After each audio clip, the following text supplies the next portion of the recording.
A gente segue falando sobre amor aqui, só que de uma forma diferente. Nós todos, nos comovemos com a morte do apresentador Gugu Liberato e no último gesto de amor, a família atendeu ao pedido dele para doar seus órgãos. E por esse gesto, 50 pessoas foram beneficiadas. É exatamente sobre esse assunto que a gente fala agora no quadro Só Saúde. Só Saúde. Oferecimento.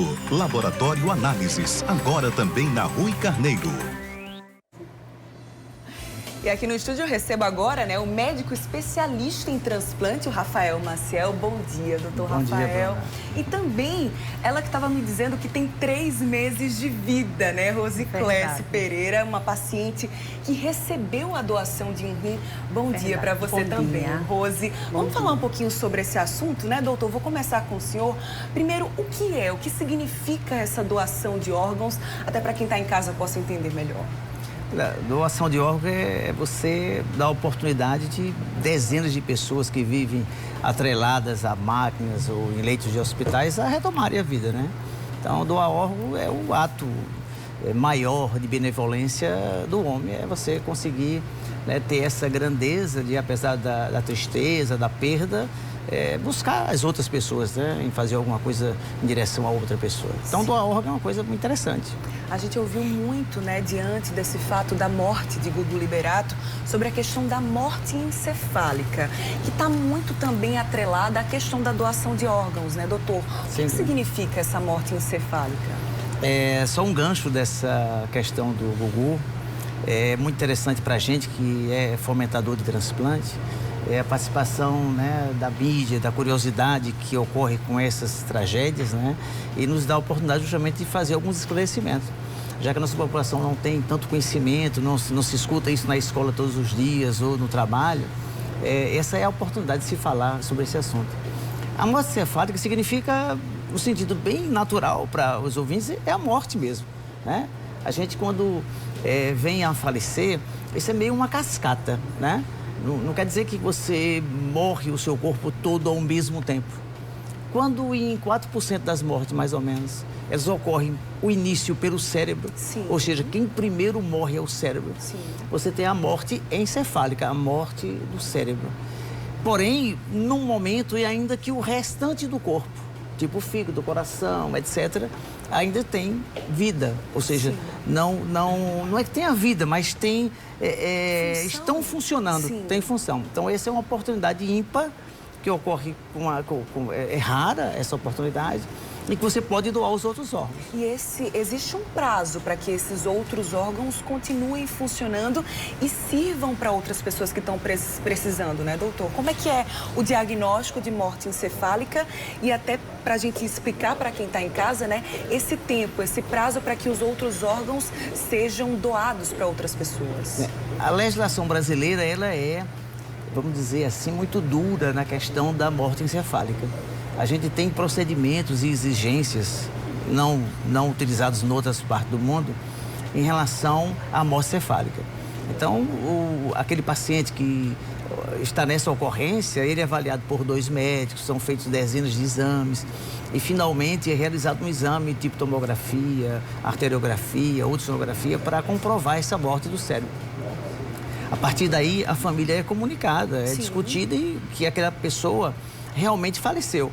Não significa que ela vai ser doador de órgão. Eu acredito que seja, eticamente, a parte mais importante da morte encefálica é você dar a oportunidade da família saber que aquele ente faleceu. Porque, às vezes, quando isso não ocorre, eles ficam uma semana, 4 dias ou mais em hospitais, já mortos, sendo apenas mantidos por máquinas. Neste momento, a abordagem para doação de órgãos, se esse paciente ele tem condição de ser doador de órgão. Então, esse momento é o momento chave. E o tempo varia de órgão para órgão, Como eu te falei, a morte é uma cascata. A partir do momento que o cérebro para de viver, as outras coisas vão se deteriorando. Então, num prazo razoável de 24 horas, é o tempo para que você conclua todos os procedimentos. E isso se estende, às vezes, até 32, 48 horas, até a retirada dos órgãos. Que é diferente. Depois que você retira os órgãos, aí sim, cada órgão tem um tempo de validade. né? Os pulmões e coração tem que ser transplantado em 4 horas, o fígado em torno de 8, 10 horas, o rim pode ir até 30 horas e assim cada órgão tem a sua peculiaridade. E os tecidos não, podem ser conservados. Né? Um osso, por exemplo, pode ser conservado por anos, né? A córnea por 120 dias e assim varia.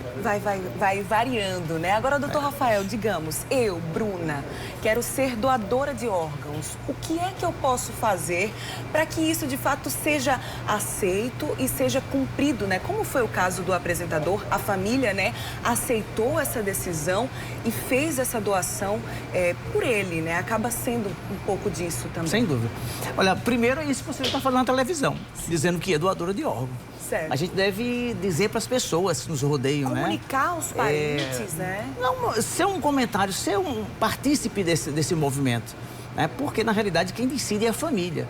E aquele momento da família, é muito difícil alguém decidir doar órgão de um parente. Sim. Imagina você doar órgão de um filho, alguma coisa, é muito difícil.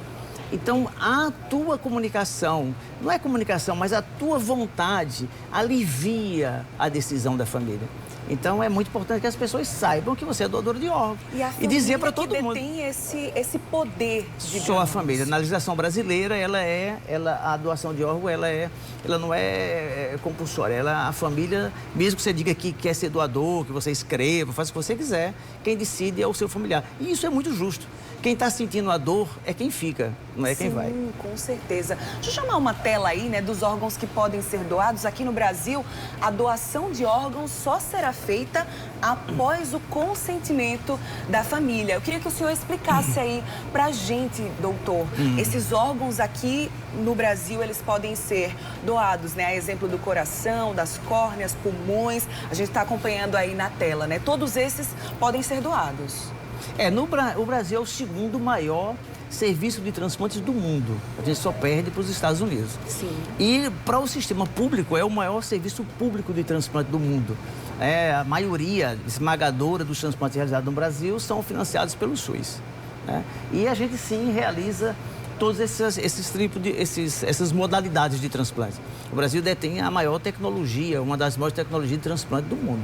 Perfeito. Então, a gente transplanta fígado, rim, coração, medula óssea. Aqui na Paraíba, em João Pessoa, especificamente, para trazer mais para casa, sim, a gente no nosso hospital, Nossa Senhora das Neves, a gente transplanta fígado, coração, rim e medula óssea. E no estado, a gente se transplanta córneas. As 5 modalidades. Maravilha, a gente viu aí, né, na arte, e como eu já apresentei, também a Rose Pereira está aqui com a gente, ela que foi, digamos, abençoada, né, Rose? Há 3 meses você recebeu um rim, explica pra gente um pouquinho como é que foi essa história, né? Você recebeu um transplante renal, tá até se recuperando ainda, inclusive foi o senhor, doutor Rafael, que fez esse transplante? Foi, é uma equipe completa, né? Sim. Doutor Rafael que encabeçou. Uma equipe completa. A ligação, quando eu recebi, era como se eu tivesse, assim, recebendo a chance de viver novamente. Porque quando a gente está nessa situação de hemodiálise, a vida da gente acaba. Acaba tudo, o mundo desaba, todos se afastam, você fica outra pessoa, você perde a vida. E com essa ligação que eu recebi de Nossa Senhora das Neves, foi uma nova chance. Eu disse, meu Deus, eu vou viver de novo. Caramba. E eu dizia assim, eu estou na mão de Deus, porque eu não vou sobreviver. Muitas pessoas morrem, eu vejo, eu convivo todos os dias. E quando eu recebi essa ligação, para mim foi uma nova vida que eu ganhei. Poxa. Para mim, eu vou completar 3 meses de vida. Olha só, e é essa, eu acredito, a grande parte dos pacientes, né, que recebem um órgão, eu acredito que seja essa, eles compartilhem desse mesmo sentimento da Rose, né, doutor? Olha, Bruna, viver em hemodiálise é... Claro que a máquina faz com que mais de 60 mil pessoas no Brasil continuem vivas em hemodiálise. Essa máquina é uma tecnologia incrível e foi ela quem possibilita você viver até chegar a um transplante. Sim. Porém, você viver atrelado a uma máquina durante 3, 4 vezes por semana, durante 4 horas. A maioria das pessoas vem de fora, de outras cidades distantes. Sim. Eles passam a vida inteira preso àquilo. E o transplante, que não é uma cura, é um tratamento, né, especial, Sim. né?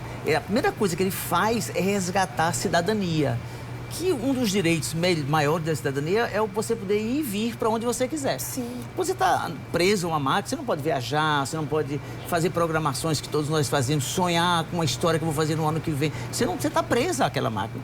Então, a primeira coisa, além da saúde, né? Ela está até muito mais bonita do que eu te conheci. Obrigada. Tá lindona mesmo. Além de resgatar tudo isso, ela lhe traz o que ela falou, a vida mesmo. Ela pode agora estudar, trabalhar, sair de casa, conviver com a mesmo, família. né, doutor? O transplante é uma coisa fabulosa, é impressionante. A gente que faz, eu faço há 20 anos isso aí, me surpreende a cada dia. Eu não a reconheci quando a vi aqui. É mesmo? De tão bonita e aprumada que ela tá. Obrigada, doutor. E aí tem essa chance de vida nova, né, Eu tô Rose? com chance, tô com esperança, né? Daqui para legal. frente, Nunca a mais, recuperação.